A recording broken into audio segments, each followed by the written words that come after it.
Hello, my name's Mike. And I'm Sam.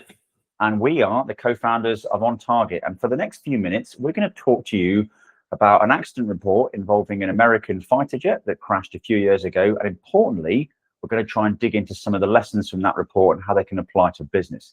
Now, specifically, the report itself, we don't really think it dug into the actual real lessons that can be got from this accident. So we're going to try and draw some of those out ourselves. And again, reframe those into the business environment. Okay, so I'll read a brief summary and then we'll kick off from there and see what we can dig out of it. Sounds good.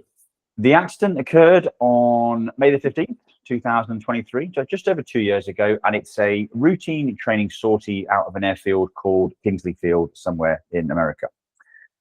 Now, the F-15 came back from what they call a BFM sortie, which is basic fighter maneuvering, think kind of dogfighting, Top Gun type stuff, just one aircraft against another aircraft. And when they're on the way back, the aircraft has a hydraulic leak. Now, in the cockpit of that airplane, everything apparently looked normal, but the other aircraft that had been involved in the training fight actually spotted a hydraulic leak and called across to the pilot in question, said, "Hey, I think you've got a hydraulics problem." Now, the pilot of the aircraft that was about to have the accident, really experienced instructor, had well over 3,000 flying hours, which is quite a lot for a fighter pilot. He did exactly what you'd expect him to do. He declared an emergency, he positioned himself for an approach onto the long runway, and he wanted to keep it really simple, which is a really good thing to do. When he touched down on the runway, it was a clean touchdown at the end of the runway. He was at the right speed. He did what's called aero braking, which is where you keep the nose of the aircraft up and you go down the runway kind of like this, and that just acts like a big kind of drag effect, so you slow down a bit more effectively rather than having to use the wheel brakes. And then he puts the nose of the aircraft down. But when he applies the wheel brakes, which is just we push forward on your rudder pedals, he wasn't getting any bite from the brakes. And the runway's starting to run out. There's only so much concrete there. And then what he does is he puts the hook down and he calls for the cable. Now, just for a bit of background information there, a lot of fighter aircraft that operate off normal runways, not aircraft carriers, they also have hooks and try and land into what we call a cable, just like they do on aircraft carriers on Top Gun. But it's only normally used for an emergency. Now, back to the story, the pilot puts the hook down, calls for the cable, and the intent of that call is that air traffic control will have the cable ready at the far end of the runway. His hook will then catch the cable and stop the airplane. Brilliant. But the problem was that this particular airfield, the word cable, when you say cable on its own, that can be interpreted to air traffic that they're going to drop the cable. And the controller thought that's what the pilot wanted, so lowers the cable. And by the time this miscommunication has been realized, it's too late to actually get the cable back up again. Now, at this stage, the pilot still has an option. And this was a thing in the F-15 called the emergency brake steer system. The system's ready to go. It's got kind of like a hydraulic reservoir. However, the pilot had memories of using this system in the past, and it can be a little bit temperamental. And there's a risk that if you use this system when you're going too fast, then the anti-skid in the wheels, which is essentially like anti-lock braking system in a car, you can stop the wheels as you're moving down the runway and the tires burst, and you've got a real problem with steering and you can go off the runway. So the pilot elected not to use the emergency brake steer system based on his previous experience. So he's going too fast, misses the cable, goes off the end of the runway, and then ends up going into an irrigation canal at the far end. The airplane stops in the water. He opens the canopy, he gets out, he is uninjured. Now, the investigation kind of called it fairly straight. They just said the pilot didn't use the emergency system as per the checklist. That's what caused the accident. Now, the contributing factors were the ambiguous radio call to do with the word cable. And also there was some incomplete maintenance with the aircraft they found, which missed the crack in the hydraulic leak, or the pipe rather, that led to the hydraulic leak in the first place. So Sam, we've analysed this report at length. This is the first time we're going to actually talk about it though. What's the first takeaway for you on what this report doesn't really achieve too well? So overarching impression is that it's the tip of the iceberg. And as you said in the intro, there's so much more learning that could have been gained from this, from what we can see in the report. But diving into the report itself, Something that jumped out to me is the quite emotive language. Yeah. And in my training as an aircraft accident investigator,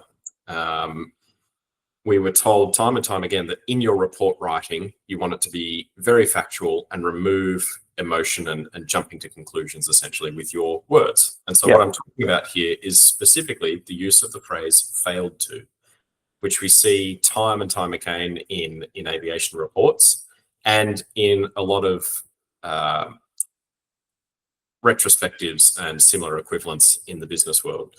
So, for example, in the report, we see the pilot failed to use the emergency brake system in accordance with the checklist. Maintenance failed to do their checks, as you said. ATC failed to, so on and so forth. And I think at the surface, it seems like, that's a fairly logical way to describe it. But if I put it to you as, what if we just said the pilot did not? The pilot did not use the emergency braking system. Mm-hmm. Then it becomes much more a statement of fact, and it's a fact from which we begin our investigation, as opposed to, in my opinion, using the phrase failed to is already drawing conclusions about human error, a poor decision, so on and so forth. And it starts to imply incompetence, negligence, and draw conclusions from the get-go. Which is a bit of a shame, right? Because I'm sorry to interrupt, but I mean, I think that's something that you and I really try and get across to most people when we're talking about this kind of mishap. A pilot with this experience, this much credibility, this level of qualification, the chances are he knows what he's doing. He knows how to fly the airplane. He's got lots of experience, and he came to work that day wanting to do a good job. He's not an incompetent pilot, which is and the emotive language doesn't help. Safe to say. Not at all, no. And I think sometimes it can help to think of, if that language was used with you in a conversation, let's say you come into your boss's office, something hasn't gone as we would have liked it to, and they say, hey, Mike, you failed to do this. Like straight away, your hairs are up, you're on the defensive. Yeah. Whereas if they were to say, hey, Mike, I observed that you didn't do X, please talk me through your decision-making. It's a much more open way to approach things.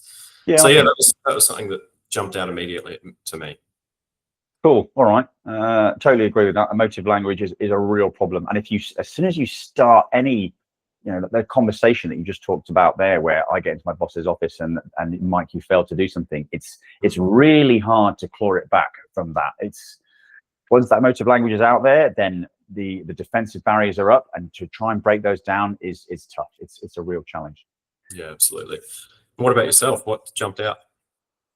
Something I've seen again and again when it comes to safety incident or accident reports is as soon as the investigators got to the rule that was broken, that was kind of it. And there was lots of focus put on that rule that was broken. So in this particular example, the investigation board said that the pilot's decision to not use the emergency braking system, which was the supposed rule in this procedure, that rule was broken, and therefore there's no more digging into that. Despite the fact the pilot has said, well, I chose to not use the emergency brakes because in the past, my experience suggested this wouldn't be the best course of action.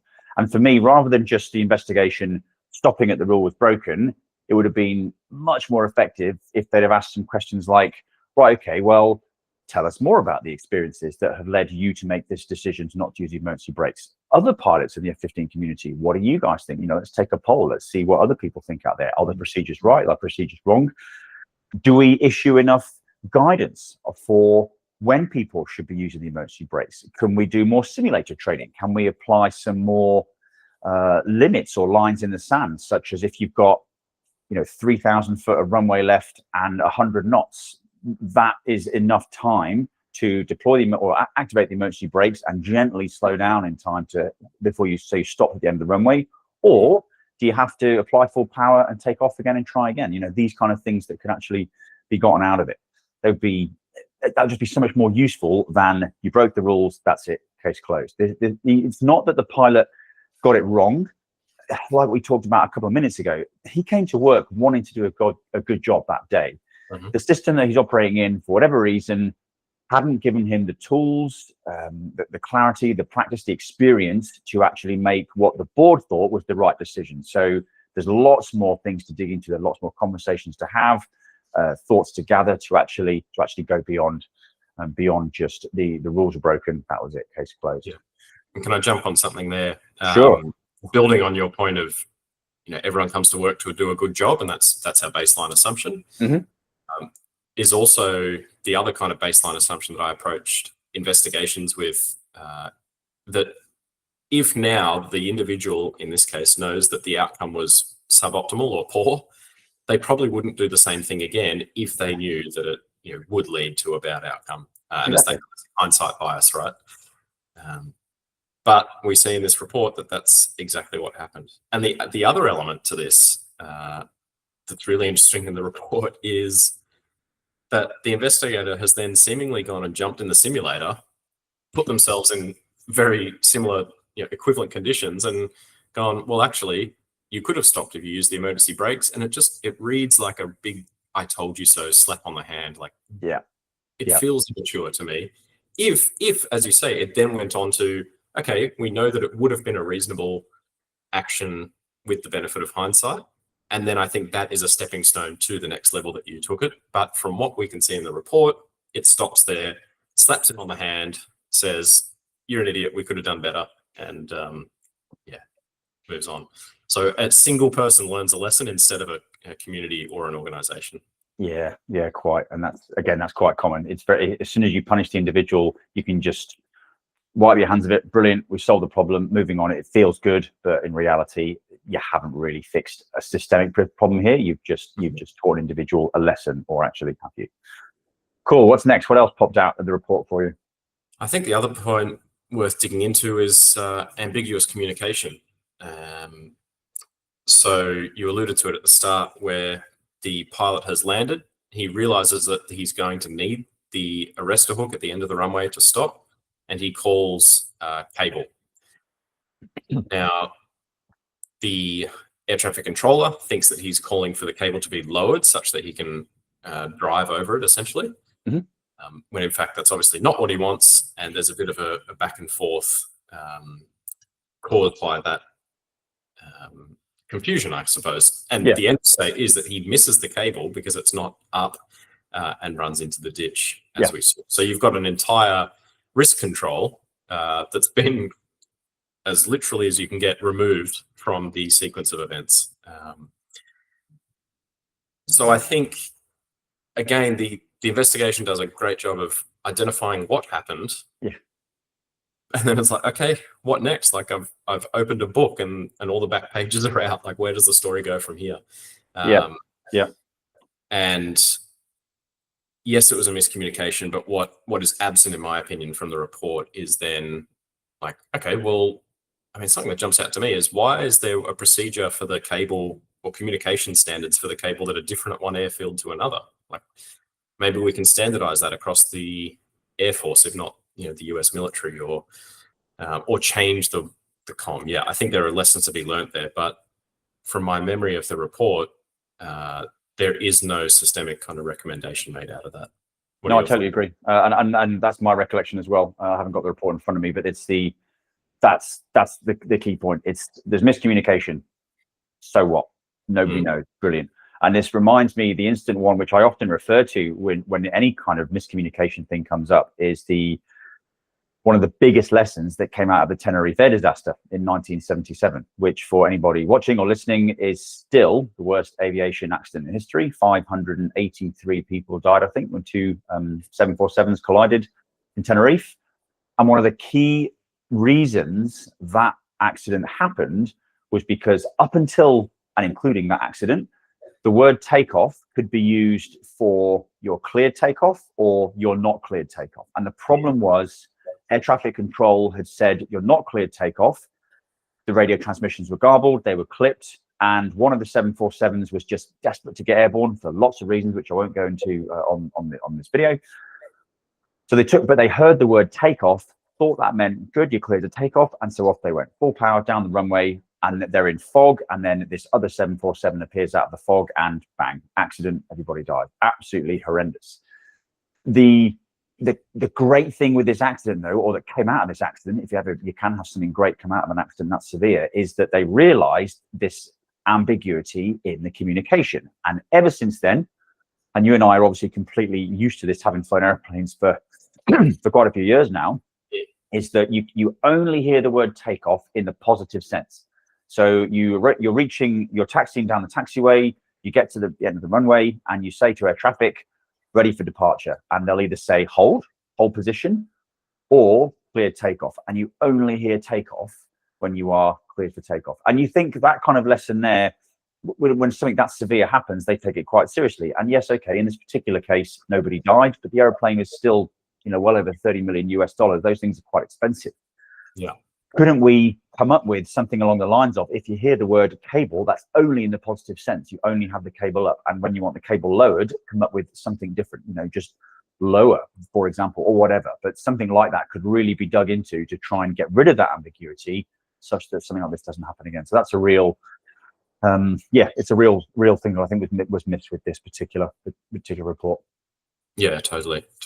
And it's probably worth highlighting a quick caveat in that we don't have context beyond the report. So we don't know if, their system has then, I don't know, I'm being pretty generous here, I suspect, a subsequent report that has recommendations, but it is published as the full report. And I think it's safe to say that our shared opinion is that,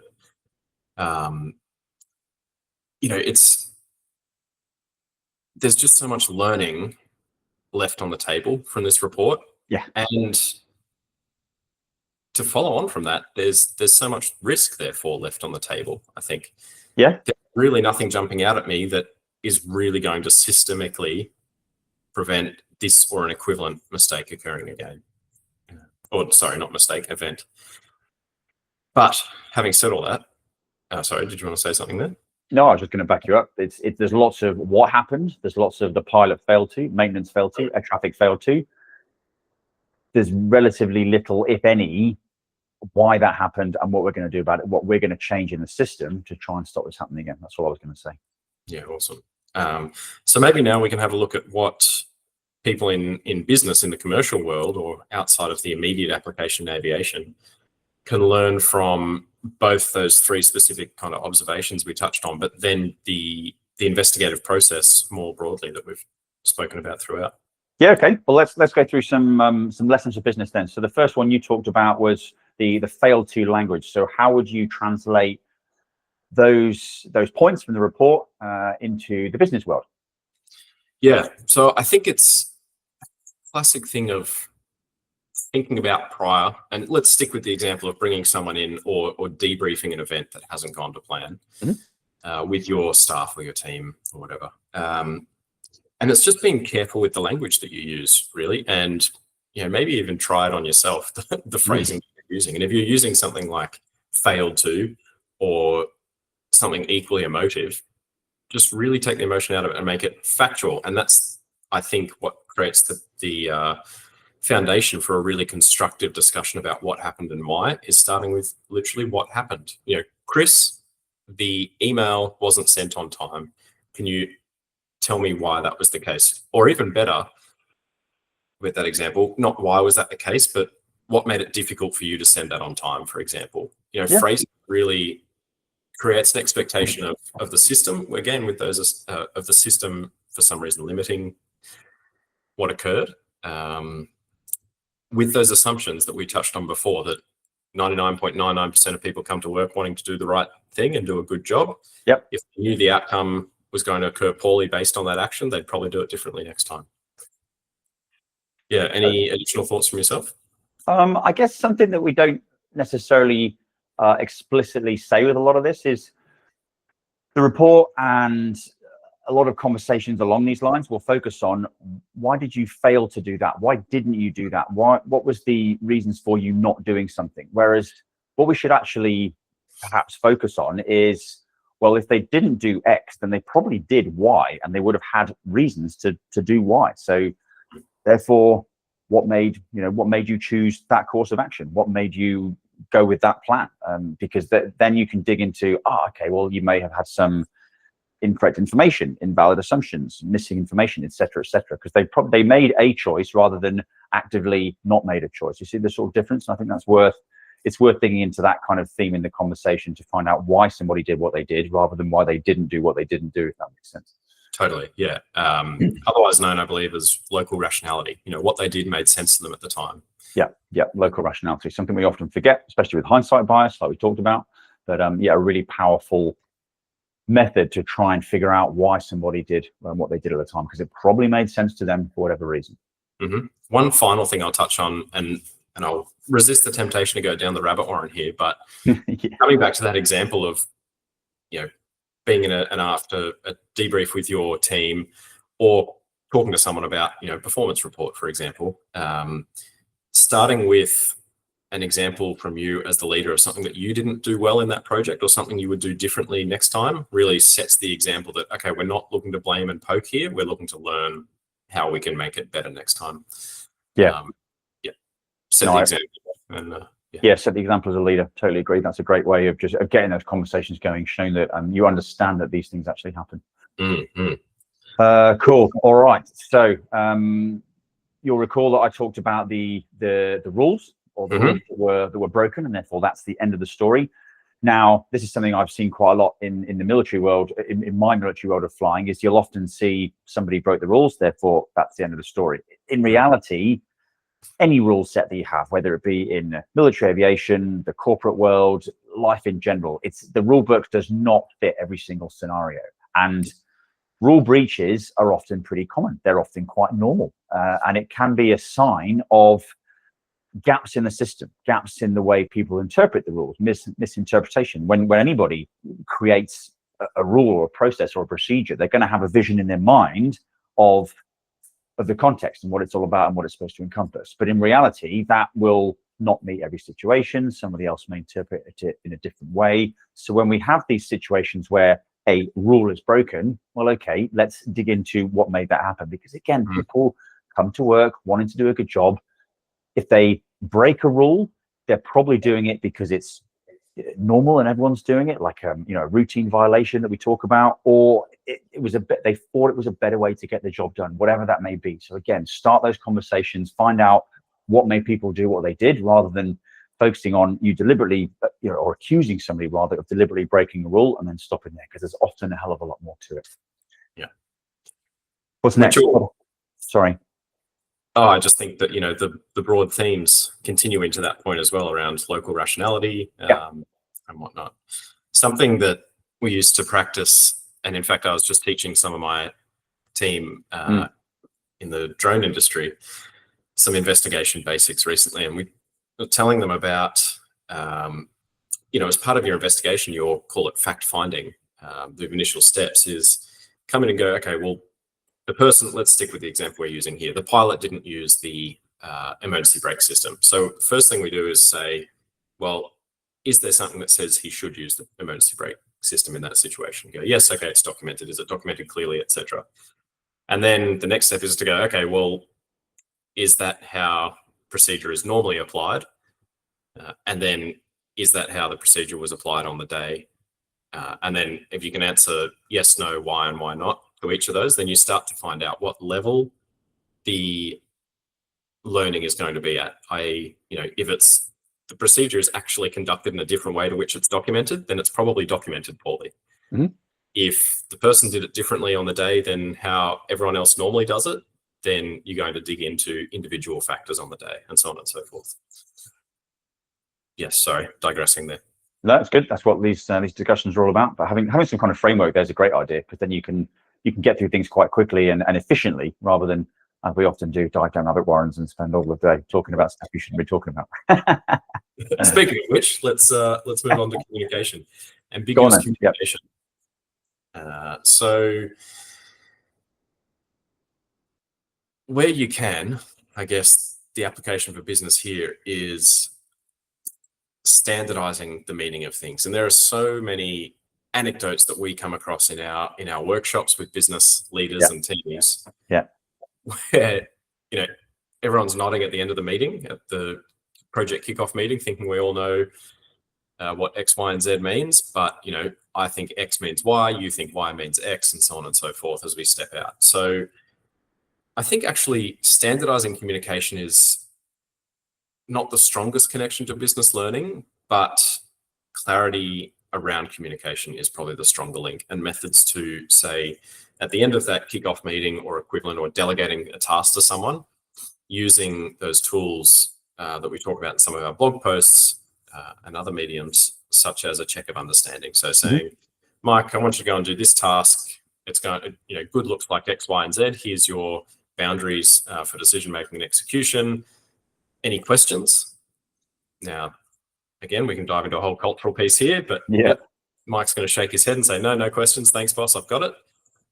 Or I can go one step further and I can say, hey, Mike, what questions do you have? And that sets a space kind of expecting you to ask a question, which is an improvement. But finally, I think, strongest method to ensure that you are aligned out of such a meeting is to say, Mike, one of the critical pieces of this task is X, or let's go back a step. What do you think the critical pieces of this task are? Yeah. They're A, B, C. Yeah. And then ask you an open question, or tell me in your own words why that's important and what it will look like if it's done well, for example. There you go. And that's really going to elicit any misunderstandings much better than, do you have any questions? No, I totally agree. And it's something that we're definitely, I don't know, let's call it as a society, probably not very good at, because we're ingrained into just sort of saying, any questions? And people invariably say, no questions, and then we just move on. But just taking that extra bit of time at the end of a project plan or a project brief, just to elicit that open response from one of your team members as to something you've just talked about, can pay dividends later on, because it gives you, it obviously cleans up if there is any misunderstanding, if you've got something across inaccurately, and therefore you need to rephrase that, reframe that to get the right message. And potentially it allows you to hold each other account, because you can confirm that the message was received correctly, and therefore if things don't go to plan, then again have another conversation. What proved difficult? What didn't work? What led to the decisions being made that were actually made on the day? Yeah, awesome. So what have we covered? If we look at the broad themes for the day, I think in terms of learning from an aircraft accident, what you can do as a business leader, it may be an unusual link for some people, but I would say first and foremost is every day in business and every context, things don't go either as perfectly as we might have hoped, or they go at the other end of the spectrum completely wrong. And making lemonade from lemons rather is all about how deep you dig here. And if you stop at the individual, or stop at what happened, and don't pull the thread on, as you said before, not only why didn't they do something, but why did they do something else as an alternate, then you are leaving learning on the table, and you're setting yourselves up to make the same mistakes again and leave more money on the table, for example, or really just not get the best advantage that you can.